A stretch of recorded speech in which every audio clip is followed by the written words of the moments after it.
Perkenalkan, saya Daniel Anggisitorus, dokter muda yang sedang menjalani kepanitiaan klinik media di Departemen Anestesiologi dan Terapi Intensif dari tanggal 4 Mei 2020 sampai dengan tanggal 17 Mei 2020.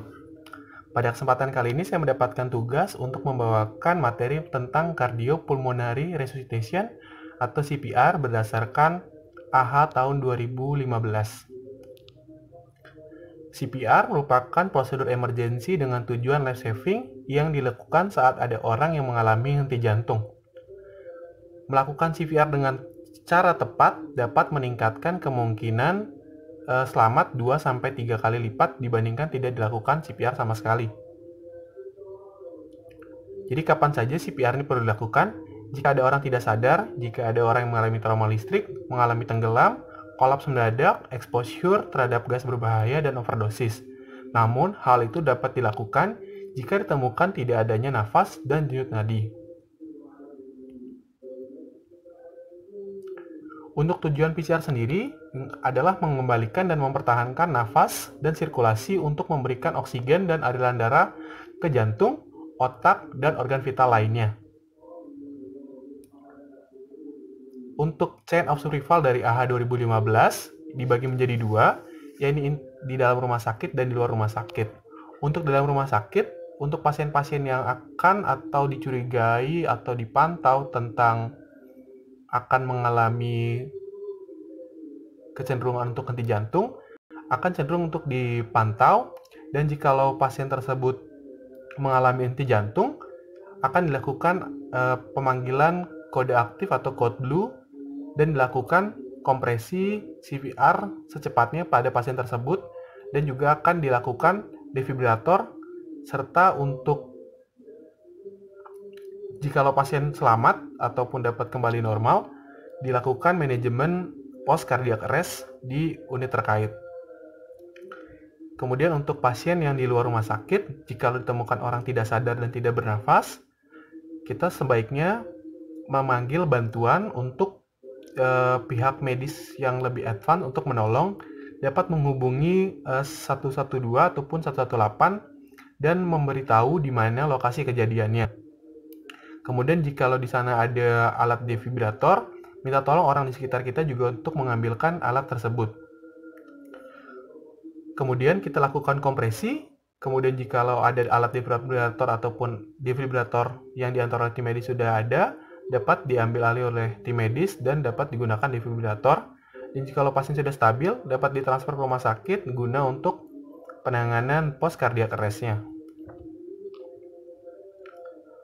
Untuk urutan tindakan dari CPR sendiri, ada danger, respon, shock, circulation, airway, dan breathing atau kita dapat singkat DRS-CAB.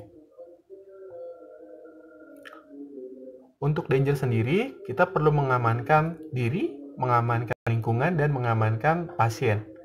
Mengamankan diri dengan cara menggunakan sarung tangan, menggunakan masker.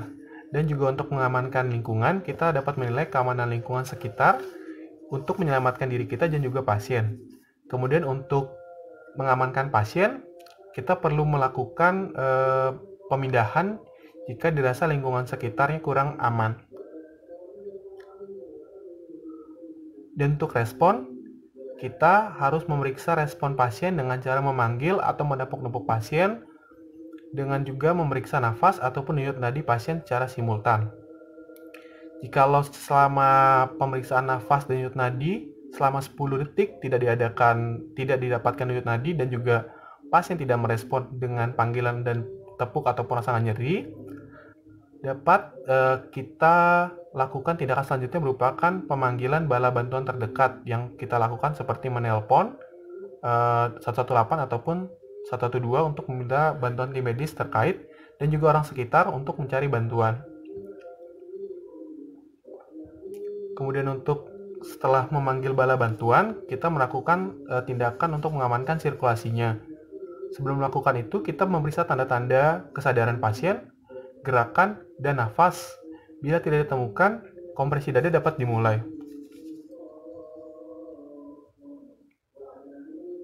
Kompresi dada agar menghasilkan hasil yang baik, posisi juga harus baik.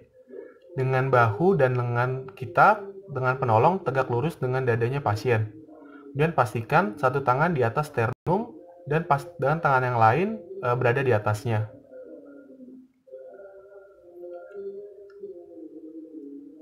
Jikalau posisi sudah benar, kompresi dapat dimulai dengan kompresi dada dilakukan sebanyak 30 kali, kemudian dilakukan bantuan nafas sebanyak 2 kali. Untuk kompresi dada dilakukan dengan kedalaman 5-6 cm dan juga pastikan terjadi recoil dada di antara kompresi yang kita lakukan. Dengan mengurangi interupsi di antara kompresinya, kemudian hindari ventilasi yang berlebih. Setelah sirkulasi dilakukan, yakni kompresi selama satu siklus, kita dapat mengecek airway-nya. Periksa apakah jalan nafasnya bebas atau ada obstruksi dengan cara head tail chin lift dan jaw thrust. Namun untuk pasien yang dicurigai mengalami cedera servikal, kita dapat mengevaluasi jalan nafasnya menggunakan jaw thrust. Bila ada obstruksi, kita harus segera keluarkan. Bila obstruksi tersebut berbentuk benda padat, singkirkan atau ambil dengan jari. Dan jika berbentuk cair, miringkan pasien dan bila tersedia suction, kita gunakan suction. Setelah airway aman, kita cek pernafasannya atau breathingnya dengan cara look, listen, feel. Kita lihat apakah dada mengembang, dengarkan apakah ada suara nafas, dan juga rasakan apakah ada hembusan nafas. Bila normal, posisikan pasien ke recovery position, kemudian lanjutkan dengan observasi. Namun bila breathing tidak ada namun tidak ada obstruksi jalan nafas, kita lanjutkan kompresi selama 2 menit. Dengan algoritma sebagai berikut, dirangkum sebagai berikut. Yang pertama, kita amankan lingkungan, dan juga kita pastikan korban tersebut memang tidak sadar. Kemudian kita memanggil bantuan terdekat dengan mengaktifkan emergency response system bila ada di mobile device kita. Dan juga jika di lingkungan tersebut atau di daerah tersebut terdapat AED, dapat kita gunakan AED tersebut untuk penolongan dari basic life support ini. Kemudian lihat apakah pasien bernapas atau tidak. Kemudian cek dari denyut nadinya secara simultan. Adakah terdapat denyut nadi selama kurang dari 10 detik? Jikalau terdapat breathing dan adanya pulse, kita wajib memantau pasien tersebut atau orang tersebut sampai emergency unit datang ke lokasi tersebut. Namun, jika tidak ditemukan napas namun ada denyut, kita sebaiknya memberikan bantuan nafas pada pasien tersebut dengan frekuensi napas 10-12 kali per menit. Kemudian jikalau tidak ada nafas, tidak ada respon nadi, kita selanjutnya dapat melakukan kompresi CPR yang dimulai dengan siklus 30 kompresi dan 2 kali pemberian nafas buatan. Gunakan AED jika terdapat AED ataupun jika AED sudah datang. Jika AED sudah datang, kita cek ritmenya apakah shockable atau tidak shockable. Jika shockable, berikan 1 shock, kemudian lanjutkan CPR selama 2 menit. Kemudian nilai lagi dengan AED apakah shockable atau tidak. Jika memungkinkan, dapat dilanjutkan dengan advance life support untuk penanganan lebih lanjut. Namun, jikalau penggunaan AED didapatkan tidak nadi shockable, dilanjutkan dengan CPR selama 2 menit. Kemudian evaluasi lagi dengan AED apakah shockable atau tidak. Kemudian jikalau memungkinkan, dapat dilakukan tindakan advance life support untuk bantuan lebih lanjut. Nah, untuk bantuan advance, kita dapat memulai seperti basic life support dengan kompresi, yakni kompresi yang adekuat 30/2 dengan tekanan 5-6 cm dengan meminimalisir interupsi, dengan adanya recoil dada, dan juga jikalau kita tercapai atau ada orang pengganti dapat bergantian tiap 2 menit. Kemudian saat CPR awal ini kita berikan oksigen dan juga pasang monitor dan juga pasang alat defibrilator. Jikalau setelah dipasang defibrilator, pasien dapat di-shock, yaitu shockable, kita lakukan shock pada pasien tersebut dengan bifasik 120-200 joule ataupun monofasik 300 joule. Kemudian kita lanjutkan CPR selama 2 menit, kita pasang intravenous access. Setelah CPR 2 menit dan tidak didapatkan irama shockable, kita shock lagi. Kemudian setelah shock kita lanjutkan CPR dan juga pemberian obat berupa injeksi epinefrin sebanyak 1 mg. Yang pemberian epinefrin ini dapat diulang tiap 3-5 menit.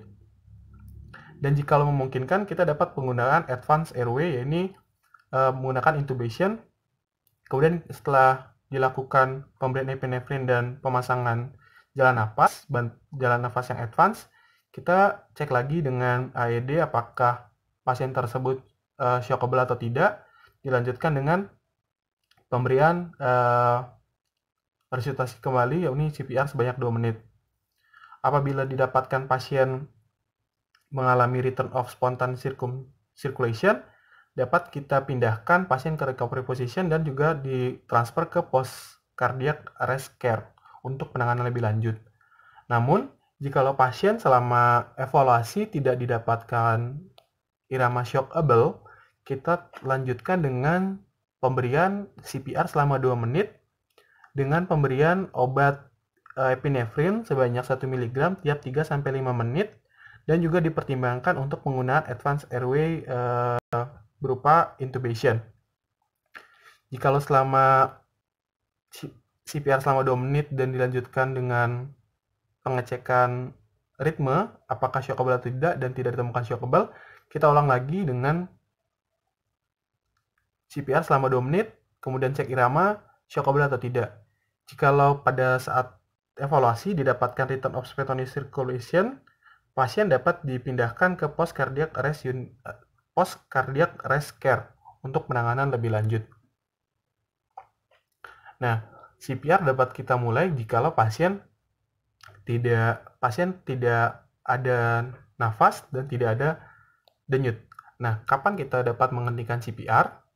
Jikalau tanda-tanda kehidupan telah kembali atau pasien telah sadar, kemudian datang tenaga kesehatan atau diambil alih oleh orang yang lebih ahli, kemudian pasien dinyatakan meninggal oleh tenaga yang ahli, dan tidak ada penolong yang dapat melanjutkan, dikarenakan kita lelah untuk menolongnya.